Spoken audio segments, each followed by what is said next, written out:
at a situation that could go off peacefully. Our guests in the first part reminding us that this is the most open presidential election in Egypt, perhaps ever, right? Yes, sir. Ever. With us to talk about it, Ahmed Naguib, activist, member of Egypt's Tayyar Party, a breakaway from the Muslim Brotherhood. Also with us, author and Egypt commentator Mira Daridan, and Alain Gresh of Le Monde Diplomatique, whose blog Nouvelles d'Orient tells all about the wider region. We were talking in part one about how a lot of the candidates were taking it on the chin. The Muslim Brotherhood said that they would protest by all constitutional means against the ban that was slapped on their officially anointed candidate, but that in the end they do have a fallback choice, Mohamed Morsi, the disqualified liberal presidential candidate. Spare a thought for Aymar Noor. He was imprisoned under Mubarak. Today, though, taking his lumps and looking at the bigger picture. It's not important who will be president and who will be vice president. The most important thing is that Egypt comes through this difficult moment. We are appealing, but we will not block the path of the democratic process. We are appealing because this is our right, as we have been oppressed during previous elections and we are being oppressed now. And that appeal fell flat. Mira Daridan, he was not able to run because he was thrown in jail on trumped-up charges, effectively. And yet there he is, saying, whether I get to run or not is not what matters. What matters is that we have democracy. Do you agree with his message? Well, ultimately, yes, we have to agree with that. But the way things have been done up front, why does he speak the way he does? The new constitution that was written up, you know how it was written up. I mean, there was a ballot on 6 items, and then the ballot results were yes for the new 6 items, and they came out with a whole constitution, mostly written by people like Subhi Saleh from the Muslim Brotherhood.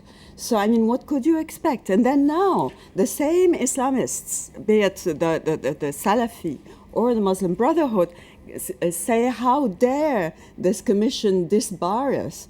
Because, well, it's written by their own constitution. I mean, we're playing a very funny game, whereby it's a cat and mouse game between the Brotherhood, the Salafis, the SCAF, the liberals playing around and trying to sort out their own way, and nothing happening. Well, again, do you agree? Do you understand when Aymar Noor says, look, it's all right if I was disqualified, what matters most is democracy? A lot of people are saying that. Here in Paris, the youth, the Egyptian youth, who were also very active during the revolution, are trying to say the same thing. We're a mix of brotherhood, of liberals, of extra liberals, myself, like Copts, Muslims, women, men. We all want one thing, which is democracy. Now, it won't happen in a day, as Alain Gresh constantly reminds us. It won't happen in a day, and these youngsters are prepared for that. The only thing we don't understand is the Muslim Brotherhood at the beginning did not join the revolution. They joined a few days after the liberals through this revolution. Right. And then next, they said all sorts of things, that they will not present a candidate for the presidential elections. Last minute, they did present a candidate. How can I believe, even Abul Fatouh, who says he's no more a Muslim Brotherhood man, and who is now trying to collect the votes of the Salafis. Once he's in place, he will have to satisfy these people. How can I believe that he's not going to revert to blank Muslim Brotherhood ideas? Alain Gresh? That's politics. I mean, you can't run a country against the majority of the population. You must take into account what the population is. I'm not satisfied with the result of the Egyptian election. Sometimes I'm not satisfied with the result of the French election.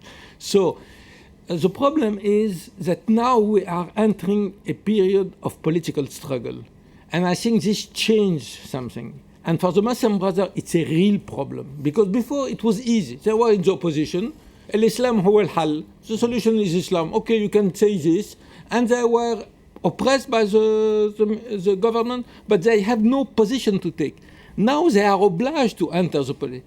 Tomorrow, if they are in the government, and they will be, they must solve the economic problem, the social problem, and people who voted for them will ask them.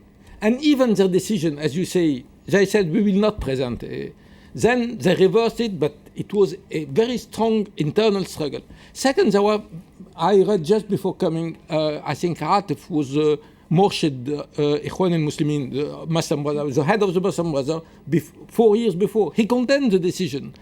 Fahmi Hawadi, who is a complete, support the Muslim brother, condemn also this decision. So we are not entering it would be scaring if we had a Muslim brother representing 50% of the people with a very strong political party. I don't think this. I think they will have many problems in the future. And of course, the military will have also from their source. Because at the end, the people who voted, most of the people who voted Muslim brother, who voted Salafist, who voted for the liberal, they want change. They want democracy.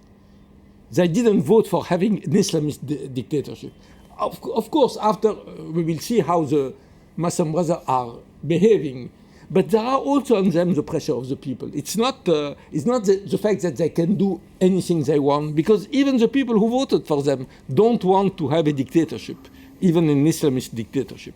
All right, so there's divisions. You're saying several things there.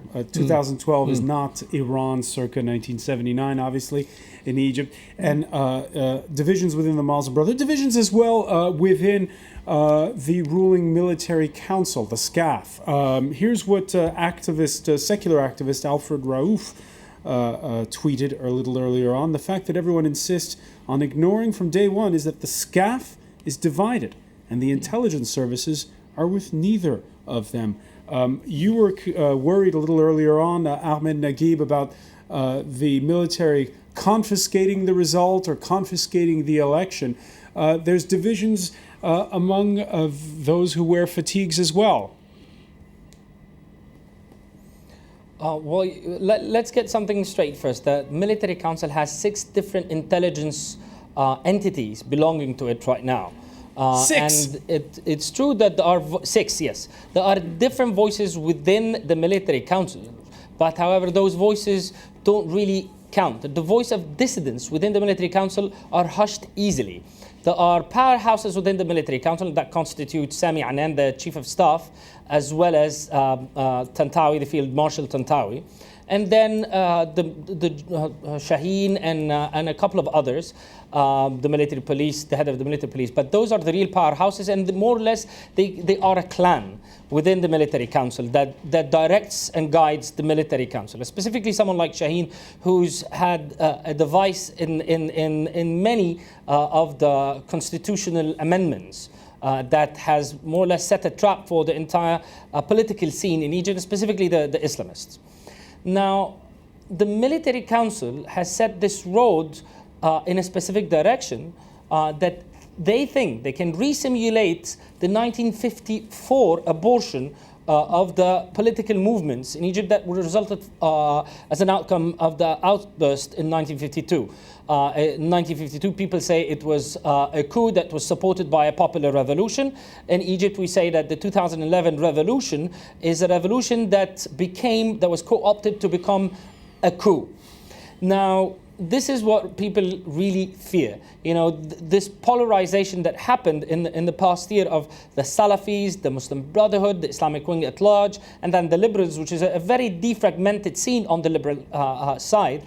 And it's almost a misnomer. People don't really understand what liberalism is, and it becomes more of an insult now used as a scar in the Egyptian newspapers or mass media at large. Now, all those elements, and with the Salafis' votes in parliament representing 27%, that was more or less people who voted for religion.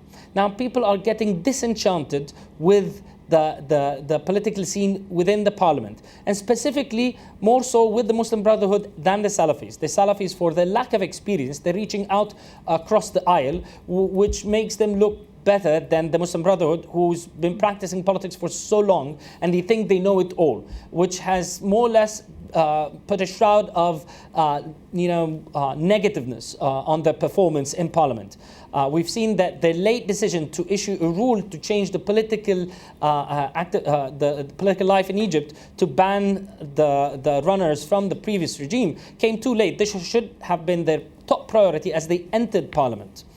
So all these equations only contribute to possible scenarios. The scenario number one is that the military council will push the elections with chaos scenarios so that the elections never take place, or that they dry out the economy to the extent that no president, no matter how good they are, could push the country in a positive direction in less than 6 months, which means that another outburst for people who, specifically the have-nots, will go out on the streets and call for a change, which then would push the military council to go and get a better grip. So is there a more rosy scenario? It looks like you and Alain Gresh don't agree on the future of democracy in Egypt here. No, I'm talking about the fears and the concerns. I do agree with Mr. Gresh a lot on what he said, and I personally do not belong to the Muslim Brotherhood, and my party constitutes liberals, leftists, and breakoffs from the Muslim Brotherhood, the youth who were the voice of dissidents within the Brotherhood. They were actually expelled for being the voice of dissidents. So we the youth of the revolution, and this is more a party that has represented the revolution than most of the other parties. So we believe this intelligentsia of the revolution believes that you believe we are behind. That you can reach across the aisle. Alain Gresh, your thoughts on this? Just one thought about the idea of a 1954 scenario. You know, when the Muslim Brothers took the...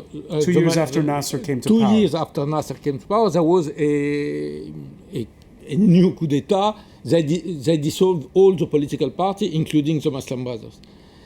Why I don't think the SCAF can do this? Because when the people who came to power in 1952, first they were young. They haven't, I mean, it seems stupid, but all of them were less than 30 years old.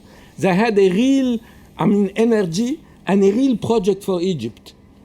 We can accept or not accept the project, but it was the reform in the agricultural reform, change in the economy, independence from Great Britain. So they had a real project. I don't think SCAF has any other project except to stay in power. It's not enough. You cannot mobilize the Egyptian people on nothing except your own interest. You can make people fear that there will be disorder, there will be chaos, You can arrest a lot of people, which is what they've done. Yeah, but really, I think we must not underestimate what happened, not only in Egypt, because also it's very important to understand what changed in the Arab world.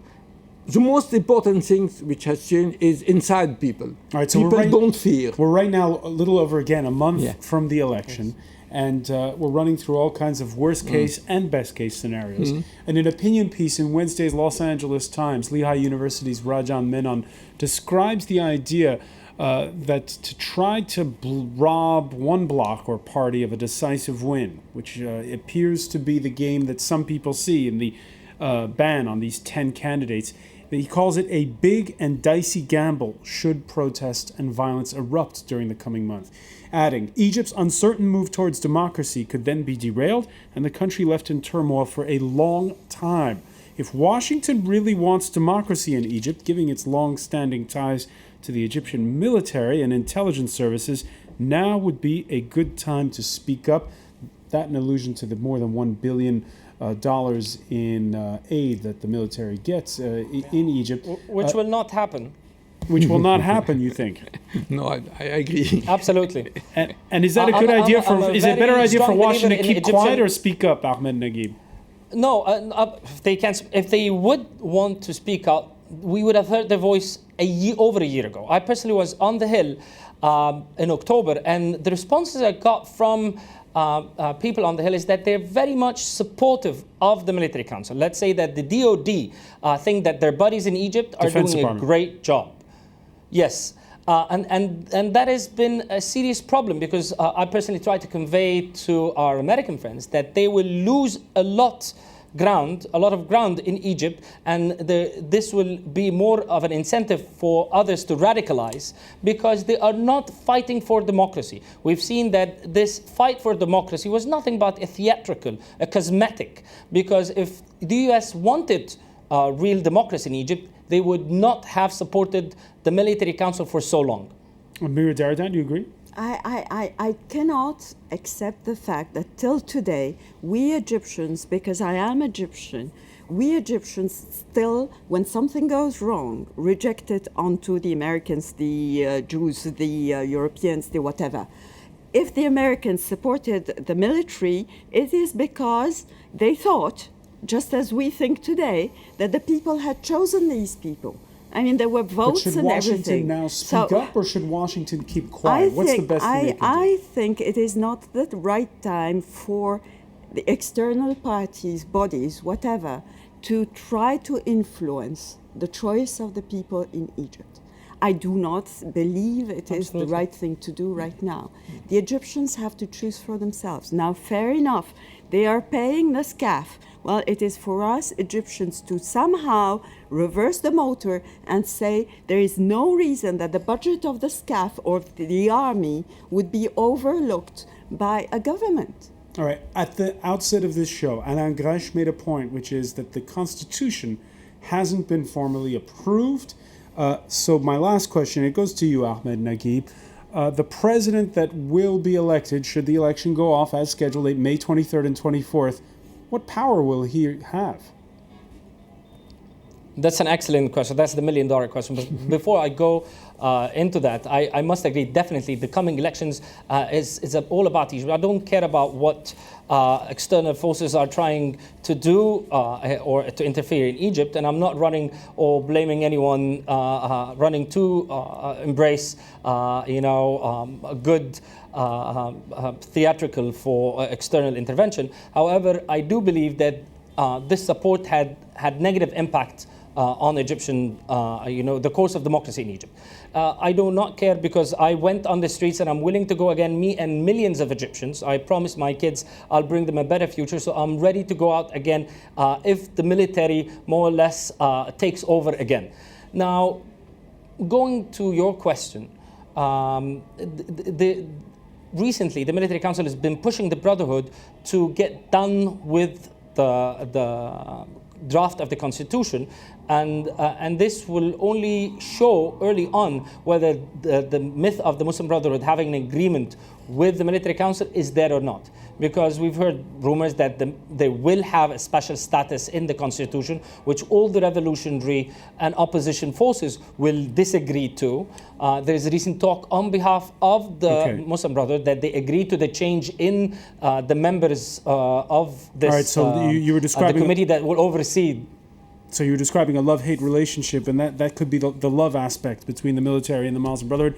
We will find out soon enough if those worst and best case scenarios pan out. I want to thank you, Alain Gresh. I want to thank Ahmed Naguib in Cairo. I want to thank you as well for being with us, Mira Daradan. Thank you for being with us here in the France 24 debate. Stay with us. Coming up next, it's business. Catherine Nicholson tells all.